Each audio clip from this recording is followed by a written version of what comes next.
Number 10. FRIEDERIKE RUHLE. 25-year-old FRIEDERIKE RUHLE was completing her daily routine at Coalfield Racecourse, Australia's most popular horse riding track, when she suffered a fatal accident. It occurred at 5:30 a.m. while Ruhle was riding at the sand track. Since there were no witnesses to her fall, the details of her injuries weren't clear. The young woman was immediately rushed to the hospital, where she succumbed to her wounds. Ruhle was the second female rider to die as a result of an accident at the Coalfield Racecourse during 2015. Liz Rice suffered serious head injuries in January of that year and was kept on life support for a month. After showing no signs of recovery, she was disconnected, which led to her death soon after. Number 9. Roy Kinnear. English actor Roy Kinnear starred in various movies, such as assuming the role of Planchet in The Three Musketeers and also appearing in the original Willy Wonka and the Chocolate Factory film. While filming for The Return of the Musketeers in Toledo, Kinnear was required to ride a horse for several scenes. He suffered a severe accident and sustained a broken pelvis, for which he was taken to the ER, where it was discovered he was also bleeding internally. On September the 20th of 1988, Kinnear died from a heart attack as a direct result of his injuries. The actor's family sued the director and production company. They claimed corners were cut to save money, which consequently led to Kinnear's accident. In 1991, they were awarded a £650,000 settlement. Richard Lester, the movie's director, walked away from the film industry as a result of Kinnear's death. Popularly known as horseback riding, equestrianism has been around ever since we managed to domesticate mares and stallions. It's estimated that the first horses were ridden over 5,500 years ago and have greatly influenced the way humanity fought wars and worked all throughout history. Though there are practical uses to horseback riding, it can also be a recreational, artistic, and cultural activity. Horses are often used as therapy animals and can be a soothing presence for children with mental and physical ailments. There is no lack of competitive sports involving these animals. Polo, rodeo, racing, vaulting, and show jumping are among the most dangerous examples of challenging formats that rely on the use of horses. Number 8. Olivia Inglis. On March the 6th of 2016, equestrian star Olivia Inglis suffered a fatal accident during an event in New South Wales, Australia. Inglis's family was well known in the industry as they raised and sold thoroughbreds for competition. The event in which 17-year-old Inglis was participating involved dressage, show jumping, and cross-country. She was riding Coriolanus, her horse partner of 4 years. The accident wasn't witnessed, but a fence judge did report hearing a loud crash. It's believed that Inglis and Coriolanus had tumbled to the ground after failing to clear a jump. Minutes after the fall was reported, Inglis's mother arrived to find her lying on the ground, unresponsive. It was reported that the horse had fallen on the teenager, inflicting as well as sustaining critical injuries. CPR attempts proved unsuccessful, as Inglis had suffered a fatal pulmonary artery rupture. Coriolanus sustained a fractured neck and was later euthanized. In the wake of the teenager's tragic demise, thousands expressed their condolences online, paying tribute to her by sharing pictures of themselves and their horses with #RideForOlivia. It's estimated that the campaign reached 30 million people on social media. Number 7. Natasha Galpin. Natasha Galpin was an event rider working for a popular trainer in Carrutherstown, Scotland. She also ran her own boarding stable and had ample experience with horses, even though she was only 22 years old. While riding in a grass gallops, her horse suffered a sudden ruptured artery, which led to Galpin's fall. She was immediately hospitalized in Glasgow, but died early next morning, her head injury proving too severe. The horse also didn't survive the accident. Nowadays, horses can be found all around the world, with the exception of Antarctica. After the last ice age, these animals went extinct in North America, but were reintroduced by European explorers after 1493. Show jumping was the first sport involving horses to be introduced in the Olympics back in 1900.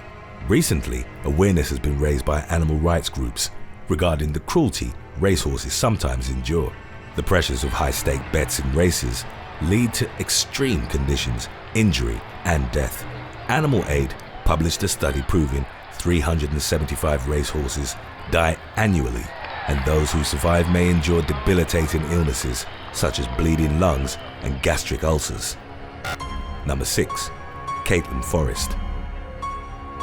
19-year-old rider Caitlin Forrest was competing in Australia's Murray Bridge Gold Cup Day when her horse, Colla Voce, stumbled. This caused 3 other horses to collide as well, along with their riders. Though 2 of them were relatively unharmed, 1 other racer was hospitalized alongside Forrest. Ultimately, the young rider died a few hours later. Her horse had to be put down due to the injuries sustained during the fall. Number 5. Katharine Morel. In 2020, equestrian rider Katharine Morel and her horse, Carry On, both passed away from injuries sustained in a fall at the Rocking Horse Winter 3 horse trials in Florida. The accident occurred during an intermediate level cross-country course. 33-year-old Morel and her horse collapsed while trying to clear fence 8 of the course. They suffered a rotational fall, often described as being among the most dangerous incidents in equestrianism, and one that frequently results in severe injuries. After Carry On somersaulted forward, the 8-year-old thoroughbred landed on its back. Morel suffered critical crushing injuries and was transported to Waterman Hospital in Tavares, where she was later pronounced dead. Carry On also died shortly after the incident. Unlike most sports, horseback riding requires the athlete to rely on an animal which can react unpredictably, even when properly trained. Not only do they have a strong flight or fight instinct, making it easy to either spook or annoy these beasts, but they can also reach speeds of up to 40 miles per hour. It's been calculated that over 100 hours of practice are needed to reduce the risk of severe injury while riding a horse. The most common incidents involve falling at high speeds and being kicked or trampled. Injuries usually occur in the head area, making it particularly risky. Over 60 people die every year in the US alone after a riding accident involving head trauma. To put things into perspective, falling from a horse without proper protective gear is as dangerous as being run over by a car. Dislocation, fractures, and internal bleeding are other common consequences of an accident while horseback riding. Number 4. Geraldine Louise Murray Jones. Geraldine Louise Murray Jones had decided to go riding on a Welsh beach when she lost her balance and plummeted to the ground. The woman banged her head against the sand. At the speed Murray Jones was going, the soft surface didn't help to cushion her fall. The friend she was riding with administered first aid until an ambulance arrived. Murray Jones wasn't transported to the ER as it was deemed there was nothing that could be done to revive her. She was declared dead at 9:30 a.m., merely an hour and a half after she arrived at the beach. The cause of death was determined to have been a traumatic brain injury and skull fracture. Number 3. Nick Montmans. Nick Montmans, a 27-year-old show jumper, was training in Lanclar, Belgium.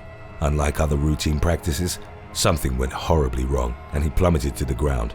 Montmans badly injured his head as a result of the hard fall.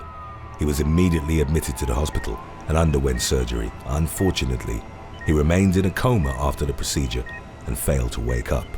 He ended up dying soon after, unable to recover from his extensive injuries. Training often is vital towards avoiding accidents, as is learning proper behavior around horses. This activity involves interacting with a living, breathing creature that may react unexpectedly to different stimuli. Approaching these animals from behind can spook them, leading to riders being kicked, with potentially deadly consequences. Learning what positions to assume while riding, as well as learning how to fall in case of an incident, can help avoid injuries and physical distress. Wearing helmets greatly decreases the dangers of head trauma.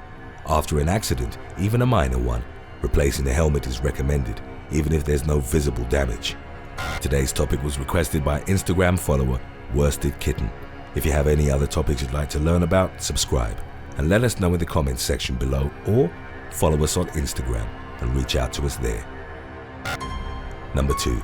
Catherine Yates, Gabriel Donoso, and Skeeter Johnson III. Skeeter Johnson III was the third polo player to die during the course of 8 months in 2006. Before him, Catherine Yates, and Chilean's highest-rated player, Gabriel Donoso, both suffered accidents while participating in games. Yates crashed against another rider while Donoso was thrown off his horse and collapsed on the ground. Neither of them survived. Johnston was practicing in his home and was wearing protective gear, but it ultimately didn't help save his life. He was dropped onto the ground and tumbled over by his own horse. The polo player had to be airlifted to the ER due to the severity of the fractures to his face and body. Though he underwent urgent surgery, he passed away the following night. Number 1. Christopher Reeve. World-renowned Superman actor Christopher Reeve had learned to ride horses while filming Anna Karenina in 1985. He was allergic to these animals and had to take antihistamines in order to be around them. By 1989, he began competing and his allergies disappeared. By 1995, he was an accomplished rider and had participated in several tournaments. However, on May the 27th of that year, his horse refused to complete a fence jump and came to a sudden halt. Reeve was sent flying forward as he struggled to hold on to the reins. The actor struck his head against the fence, breaking his first and second vertebrae. This led to Reeve becoming paralyzed from the neck down and unable to breathe without assistance. During the first 5 days of his hospitalization, he was delirious, and it was doubtful he'd managed to recover. Fortunately, upon regaining consciousness, it was discovered he had suffered no brain damage. Reeve required multiple surgeries after the incident, including a procedure to reattach his skull to his spine. While waiting in his hospital room, he was famously visited by actor Robin Williams, reprising his role of Patch Adams. Reeve recalled that as the first time he'd managed to laugh in weeks. Over the years, and thanks to constant physical rehabilitation, Reeve managed to regain mild mobility in his fingers and could breathe without the aid of a machine for 90 minutes at a time. He did, however, require round-the-clock assistance until his death in 2004 at the age of 52. Thanks for watching. Would you rather walk behind a row of 5 skittish horses or poke your hand through the bars of a lion's cage? Let us know in the comments section below.